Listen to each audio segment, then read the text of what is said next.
3 little girls went on a camping trip with their father in Washington state, and they never came home. Their bodies were discovered in a tent, each one with a plastic bag tied over her head. The suspect was not a stranger, not a kidnapper in the night, but their own dad, Travis Decker. The most chilling part is that after committing this unthinkable act, he disappeared into the mountains, and to this day, the FBI has not found him.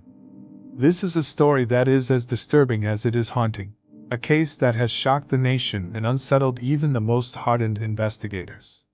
Rock Island Campground, tucked inside Washington's Cascade Mountains, is the kind of place people visit to find peace. The air smells of pine, the river cuts clean through the wilderness, and families come to set up tents, roast marshmallows, and escape the stresses of life. But in late May of 2025, this place of peace became a place of horror. When the girls didn't return home to their mother after a weekend visit with their father, the alarm was raised. Officers made their way to the campsite, and what they found inside the tent will never be forgotten. Paityn, just 9 years old, Evelyn, 8, and Olivia, only 2, were discovered dead. There were no signs of a fight, no chance they had struggled or escaped. The plastic bags were tied firmly, making it clear that each child's final moments were spent in suffocating silence. The brutality of it left even seasoned detectives shaken. The man who should have protected them was gone. Travis Decker vanished almost immediately after the crime. This was no ordinary disappearance. Decker was known to be skilled in wilderness survival. He knew how to live off the land, how to track, how to remain unseen. By the time authorities arrived, he had left no clear trail, no vehicle, no belongings, no trace of which direction he went. The forest is vast, and Decker seemed to melt into it. For law enforcement, this wasn't just another manhunt. It was the search for a survivalist who knew how to disappear better than anyone else. The manhunt began immediately. Helicopters thumped overhead, drones buzzed through the sky, and K-9 units combed the ground for scent. Nearly 100 FBI agents spread out in grid formations, sweeping the dense woods foot by foot. Yet day after day, nothing was found. No footprints, no campsite, no smoke from a fire. It was as though the mountains themselves had swallowed him whole. This made the public uneasy, because it wasn't just a question of who had done this, but where he was now. Was he still hiding in the forest, armed and dangerous? Had he fled across the Canadian border? Or was he walking in plain sight, blending into ordinary life while carrying the memory of what he had done? As the search dragged on, people asked the question everyone was thinking: why would a father kill his own daughters? Some believed it was revenge, a way to strike back at his ex-wife during a bitter custody battle. Others said it was about control, about refusing to let anyone else decide what happened to the children. What no one could understand was the level of coldness it took to go through with it. Suffocation is not quick, it is not detached, it is personal, intimate, and slow.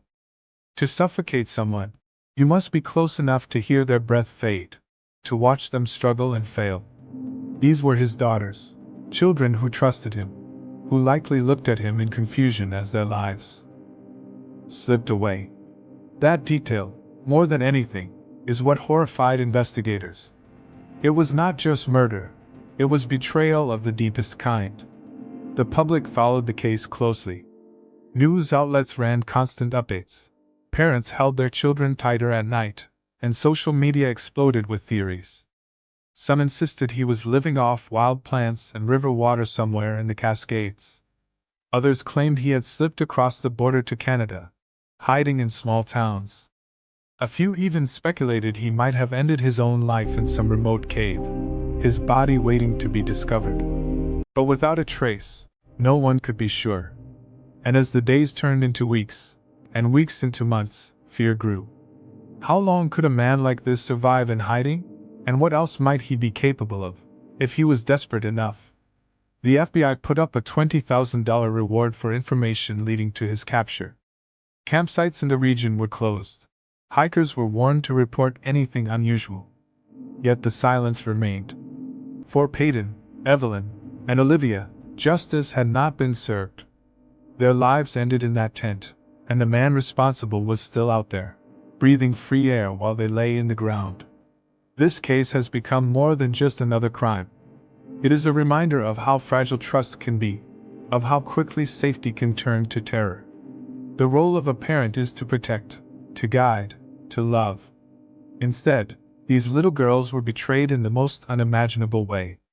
That betrayal is what makes this case so disturbing, and what keeps it etched into the public's mind. Each time the story resurfaces, people are struck not only by the horror of the act itself, but by the fact that the suspect is still missing. Travis Decker remains one of the most wanted men in America. Some say he is still in the wilderness, hiding among the trees he knows so well. Others believe he is long gone, having built a new life under a different name.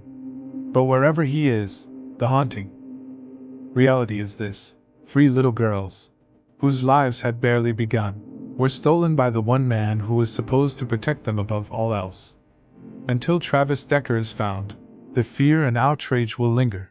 Because this isn't just the story of a murder, it's the story of trust shattered, innocence destroyed, and a monster hiding in the wild, waiting for the day when justice finally catches up with him.